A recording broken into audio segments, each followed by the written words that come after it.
हाय विद्यार्थियों, आज हम देख रहे हैं संक्रमण तत्वों में या संक्रमण धातुओं में, जिसमें 3D series, 4D 4D series, 5th D series main है। इसमें आपको ये बताना है कि इसकी एटॉमिक साइज रेडियाई बढ़ती है और क्यों बढ़ती है।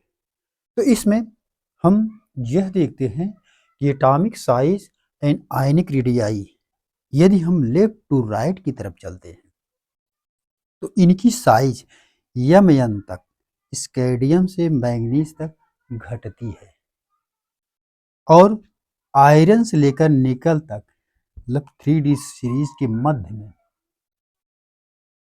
यहाँ तक रिमेन्स रहता है या सेम रहती है, कोई बढ़ोतरी नहीं होती। और इंड ऑफ सीरीज के तत्व कॉपर और जिंक में इनकी साइज पुनः बढ़ती है। आखिर क्यों इस तरह से क्यों होता है? इट मीन्स स्केडियम में यदि हम देखते हैं तो इनका इलेक्ट्रॉन अर्थात 3D सीरीज के जितने भी तत्व या धातुएं हैं, आप जानते ही हैं कि जो ट्रांजिशन मेटल्स हुआ करते हैं, जो टेंशन तत्व हुआ करते हैं, मोस्टली धातु होते हैं, मेटल्स हुआ करते हैं। तो ये स्केडियम से जब मैग्नीज तक जाते हैं, यम तक जाते हैं, इनकी साइज घटती है। क्यों घटता है तो देखते हैं। सबसे पहले आप ये पॉइंट जानिए, इनके जो इलेक्ट्रॉन होते हैं 3D सबसेल के 3D सबसेल के 3D सबसेल के N-1 डी पोस्ट में प्रवेश करते हैं।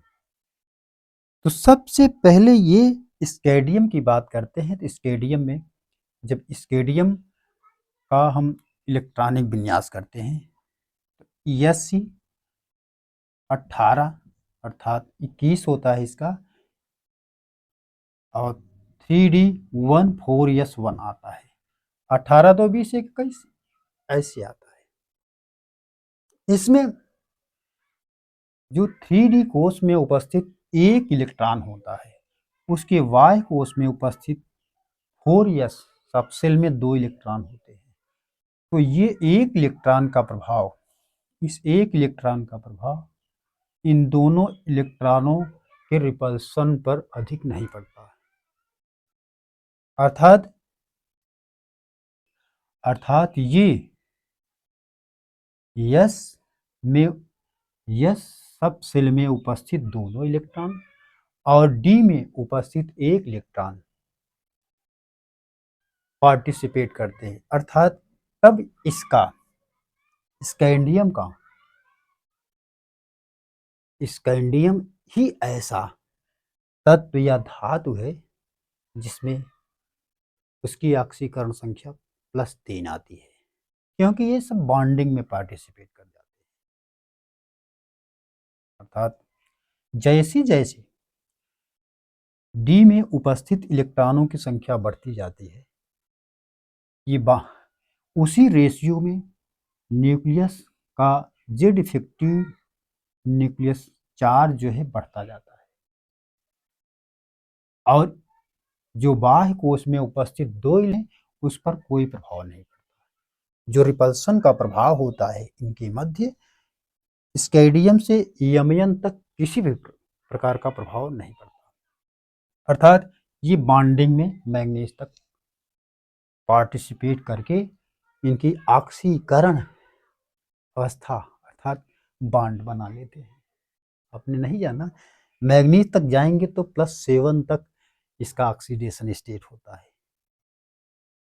तो ये केवल स्केडियम से मैंगनीज तक ही होता है। जैसे जैसे इलेक्ट्रॉनों की संख्या 3D सबसेल में बढ़ती जाती है, इस पर उसी रेशियो में पैरेलल रूप में उसी रेशियो में इस पर जेड इफेक्टिव न्यूक्लियर चार्ज बढ़ता जाता है। यह केवल संभव होता है, ओनली संभव होता है Mn या मैंगनीज तक। स्केडियम से मैंगनीज तक जाने पर इसमें अर्थात 3D में उपस्थित जो इलेक्ट्रॉन बढ़ते जाते हैं उसी रेशियो में जेड इफेक्टिव न्यूक्लियस चार्ज भी बढ़ता जाता है। जेड इफेक्टिव न्यूक्लियस चार्ज बढ़ने के कारण इनकी size left to right Mn तक जाने पर घट जाती है।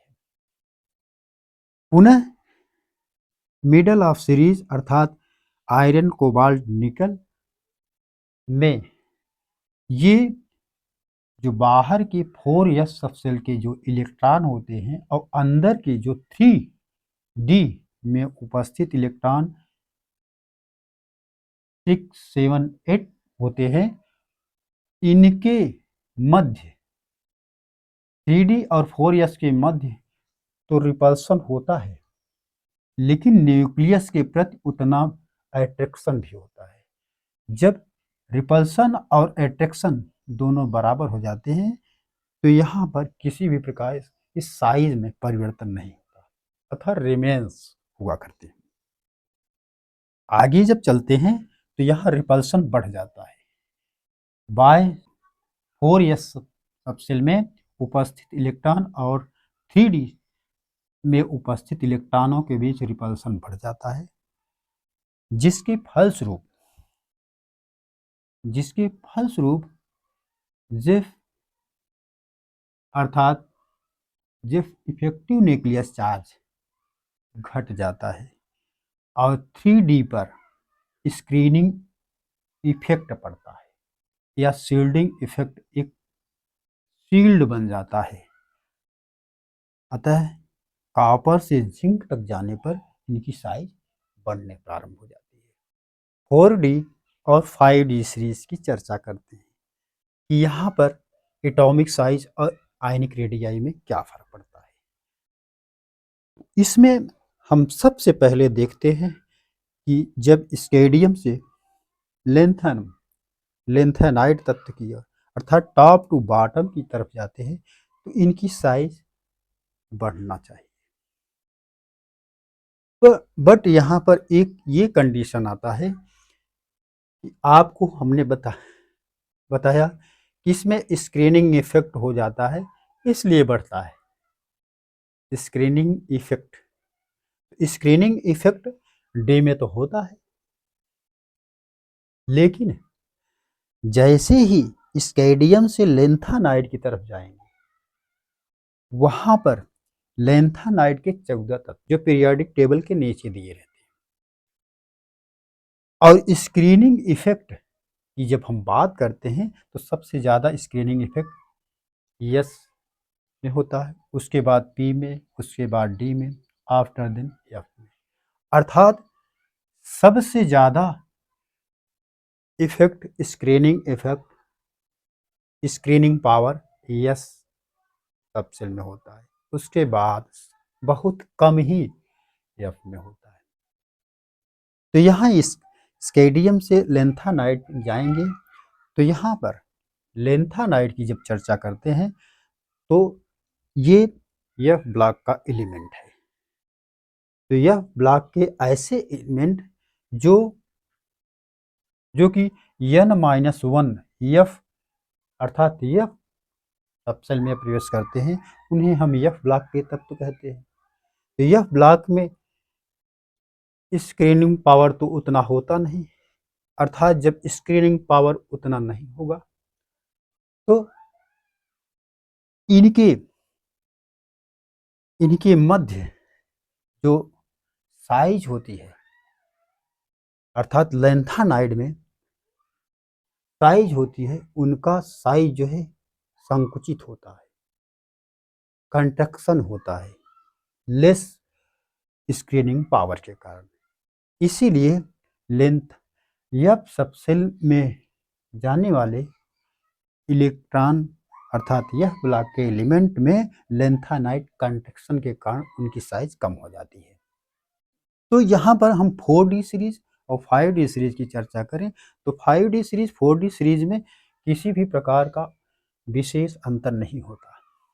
जब 4D सीरीज 5D सीरीज में हम चलेंगे तो हम यह देखते हैं कि नीचे के जिरकोनियम से टिक्टोनियम तक, TC तक, और ये H है, हॉफनियम, और RE है, तो ये दोनों तत्व जुड़वा तत्व कहलाते हैं, twins element of transition metal के कहलाते हैं। इनमें साइज में कोई परिवर्तन या कोई प्रभाव नहीं होता। अर्थात जिरकोनियम और हाफनियम, जिसमें जब जिरकोनियम का 160 R 160 पिको नैनोमीटर रहेगा तो इसकी साइज 159 पिको नैनोमीटर रहता, कोई अंतर विशेष नहीं रहता। उसी प्रकार से ये टिक्टोनियम तक ऑलरेडी ऐसे रहते हैं और विशेष अंतर इन तत्वों में भी नहीं होता, इसलिए इन तत्वों को केमिस्ट्री ऑफ ट्विंस एलिमेंट बोले जाते हैं। तो ये जुड़वा तत्व बोले जाते हैं 4D और 5D सीरीज। ये आखिर 3D सीरीज की वेरिएबल बैलेंसी क्यों होती है? वेरिएबल बैलेंसी, परिवर्तित संयोजकता क्यों होती है? इसका यही कारण है कि जैसे हमने कैडियम में D1 इलेक्ट्रॉन है और ये 3D1, ये एक इलेक्ट्रॉन है इसमें, और इसमें 2 इलेक्ट्रॉन है 4s में 2 इलेक्ट्रॉन है। यहाँ न्यूक्लियस है, तो न्यूक्लियस के प्रति एक इलेक्ट्रॉन का ये तो न्यूक्लियस पर प्लस पॉजिटिव चार्ज होता है, तो इलेक्ट्रॉनों और प्रोटॉनों के मध्य आकर्षण बल लगता है और इस इलेक्ट्रॉन का इस पर प्रतिकर्षण बल का कोई प्रभाव नहीं पड़ता। तो क्या होता है मैग्नीज तक? तो मैग्नीज तक क्या होता है कि ये तीनों जो इलेक्ट्रॉन हैं न्यूक्लियस के चारों तरफ, अर्थात 3D के इलेक्ट्रॉन और 4s के इलेक्ट्रॉन, ये बॉन्डिंग में पार्टिसिपेट करते हैं।